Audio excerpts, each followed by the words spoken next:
about race, diversity, human connection. It's complicated, but it is 100% worth the effort. And that is what we're all about. Welcome to the Let's Talk Sis podcast. Someday we'll make it on blind. Conversations are hard. Days we only can try. Lean into new perspectives, new experiences, new stories. Either way, we're gonna get better. It's Saturday, February 8th, and tomorrow is the Super Bowl. Dun, dun, dun. Okay, I come from a football family. We really like the Super Bowl, but it is dependent on who's playing. Mm-hmm. There's more excitement for teams that my family loves.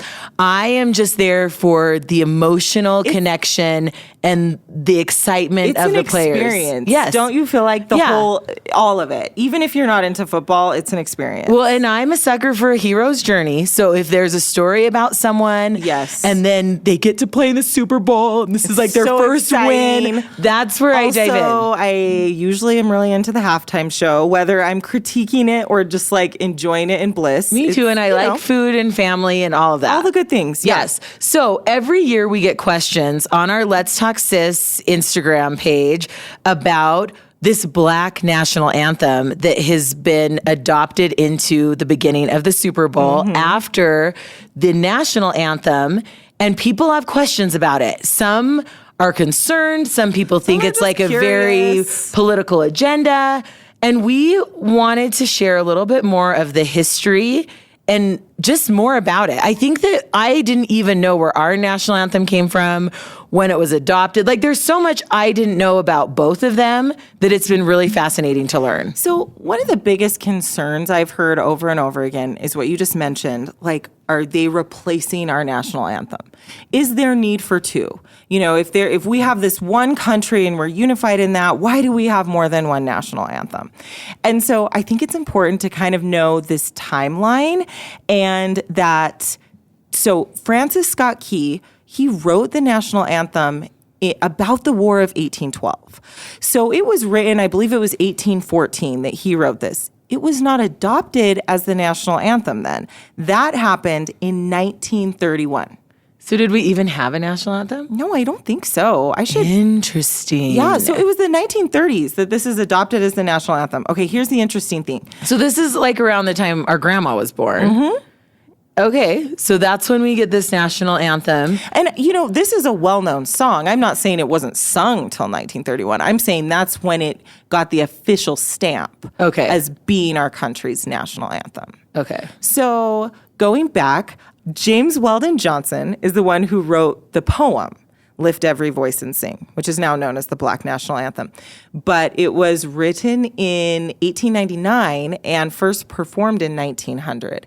And it was his brother John who wrote the music. Which that is the part I want to talk about. I love that it was, the words were written by one brother and the music was written by another brother. Yes. And this is interesting to me because when the music was put to it, it was for like school children, right? Yes, it was. And I mean, it was written it was like a celebration of African American heritage, specifically celebrating Abraham Lincoln's birthday. It's why he wrote the poem. And then the music was put to it. So when it was first sung, it was 500 school-aged children, little Black children. Okay, so they're celebrating Abraham Lincoln, and all of these children learn this song, which this to me makes sense. We grew up in Utah, and I remember we learned a bunch of songs for like the bicentennial. Yes. And it was about the history of Utah and all of this, and I still hum and sing them today. It's so interesting. I do too. Yes, actually. So yes, you can imagine 500 little kids singing this song, and that was a really powerful moment for people. And I think the song reached more people than anyone ever imagined. Well, because and what I read is that like women that were in attendance just started humming it and singing it at home, and it definitely caught on. It did. So it was keep these dates in your head, it was in the 1920s that the NAACP adopted that as the Negro National Anthem. So 1920s. So our national anthem wasn't solidified until 1931. So there's no replacement here. This is fascinating. This was a song that when you listen to the lyrics, so beautiful, but it resonated with people because it's a song of hope. It's a song of resilience. It's a song of lift every voice and sing till earth and heaven ring with the harmony of liberty. Like, that's gorgeous.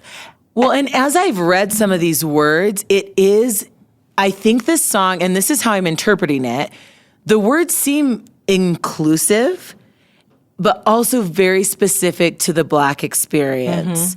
And even at the end of the song, it talks about like we are bringing this rich culture with us from our native land. And it's like making a connection from all of this rich culture in Africa and bringing it here to the United States, but also being a part of this country too. It's really, really fascinating. Maybe we should read the end. There's a line I want to read. Sing a song full of the faith that the dark past has taught us. Sing a song full of the hope that the present has brought us. So it's acknowledging where they came from and the difficulties and saying, here we are now with hope to move forward. And this song became really powerful in the civil rights era movement because they would sing it at marches and rallies. And it was just one of those songs that brought people together, but also gave them hope for better times. I love that. And this has been really interesting to me because I've also been curious about it. Like I remember Shantae and I were in a gospel choir and we learned the song and we sang it. And growing up here in Utah, it just wasn't anything that I'd really heard or been around. Yeah. And I feel like trying to understand some of the meaning of it was really helpful and hopeful. And it felt very honest to me because the song is full of hope, but they're also talking about this dark past and this experience that Black people in this country that were enslaved experienced. So, and I mean, there are lots of experiences, but I think that it's interesting also because then it brings us back to the national anthem and the time period that it was written, and that it was written specific to this experience of the 1812 war. And what were the beliefs during that time where you might hear buzz and people saying like, well, that it's not inclusive and there's racially harmful things in that song. I think the biggest thing, and something I've heard consistently, is that people, I should say, many Black people feel like, well, the national anthem, parts of the national anthem didn't represent us and our experience. And when I say parts, I'm specifically referring to the third verse, which is not sung really at this point in time. We don't sing it, but it's there. And so, okay, backstory, this is written about the War of 1812, when it was a time where the British offered freedom to enslaved people who fought for them against American forces.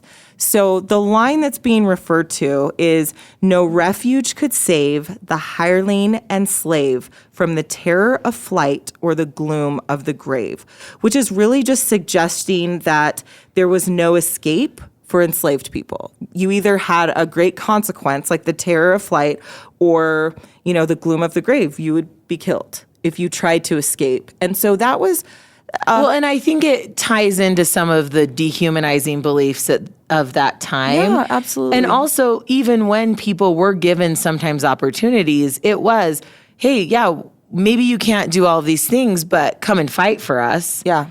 And so I think that is very interesting to understand the specific parts of that time period too. I think so. But to be really fair, I feel like less people are out there saying, oh, we're going to replace the national anthem with Lift Every Voice and Sing. I think from my perspective, again, it's my perspective, but this is a song that represents a group of people and their experience in this country, which is not everyone's experience. And that's okay. And they have a song. We have a song that represents hope and resilience and faith.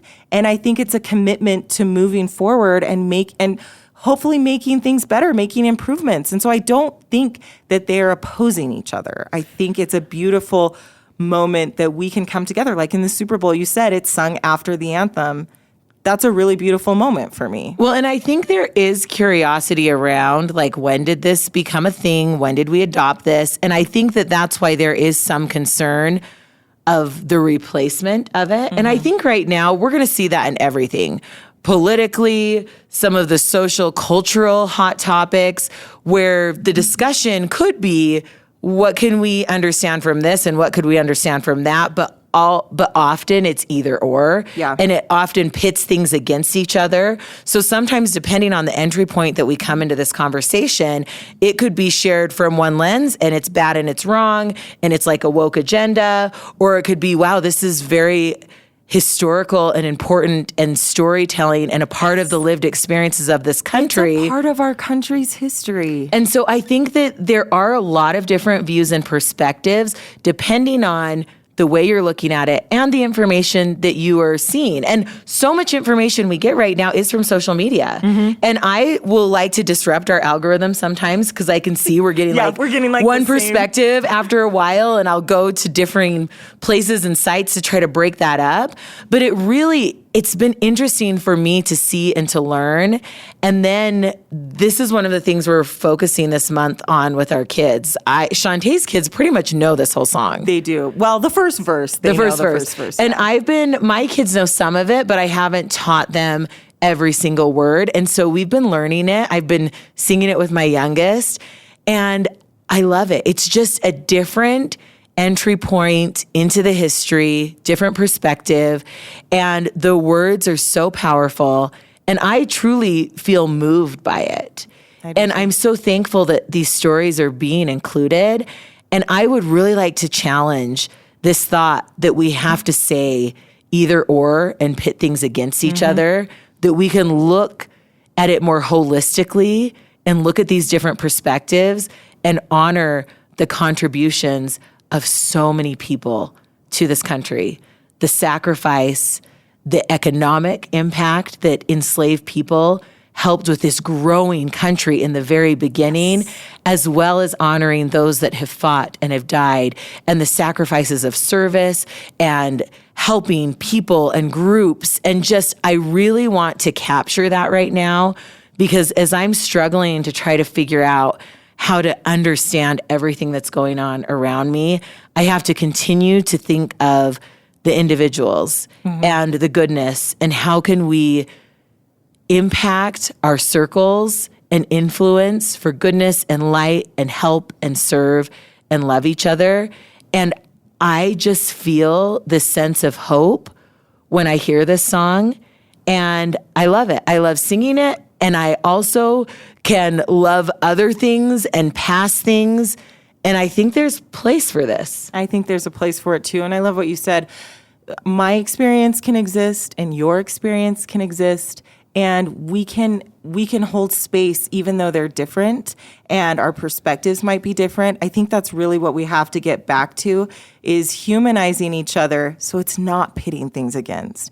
It's not that like kind of toddler mentality of mine, they can coexist, and someone's pain doesn't have to wipe out someone else's pain. Like, we can hold space for all of that. So for me, that's really what this song means. It's movement forward, it's hope, it's faith, it's resilience. And when you hear it in the Super Bowl, which I'm hoping they're going to play it, I don't know, honestly. I hope so too. I feel like there's a lot of feelings right now about a lot of different things. But I think if they play it, it's interesting to know the history and to even, what was his name? James Weldon. James Weldon Johnson. Yes, like he was a leader in the NAACP, and just understanding the time period. Then we move into the civil rights movement and just what this song really represents. And I want to read to you the very last part of this. Let us into the light. Let us forever in the path we pray, lest our feet stray from the places, our God, where we met thee. Our hearts drunk with the wine of the world, we forget thee. Shadowed beneath thy land, may we forever stand, true to our God, true to our native land. And that's where it brings in that connection from Africa and the homeland and where many of us came from. And I think that's so beautiful, that led us into the light, and we're going to remember the past and honor it, and we're going to move forward together. It's so beautiful. I get weepy when I hear it. And I think it's such a beautiful moment for so many people. And I hope they play it at the Super Bowl this weekend. And if they do, I think it's an opportunity to maybe see it in a different light and to be able to share these thoughts with your family and just really take in the power of this song. We hope that we provided some context and understanding, and I really encourage you to go listen to all of the versions. So beautiful. I will spend so much time there's choirs, there's individual versions, there's so many renditions, and they're all so beautiful and powerful in their own way. Thank you for joining us. Continue to have those conversations and ask us any questions you want over on at Let's Talk _sis on Instagram. Someday we'll make it on by. Let's Talk Sis is produced by Ross Boothe for WB Productions. For more, join us on Instagram at Let's Talk Sis. Either way, we're gonna get better.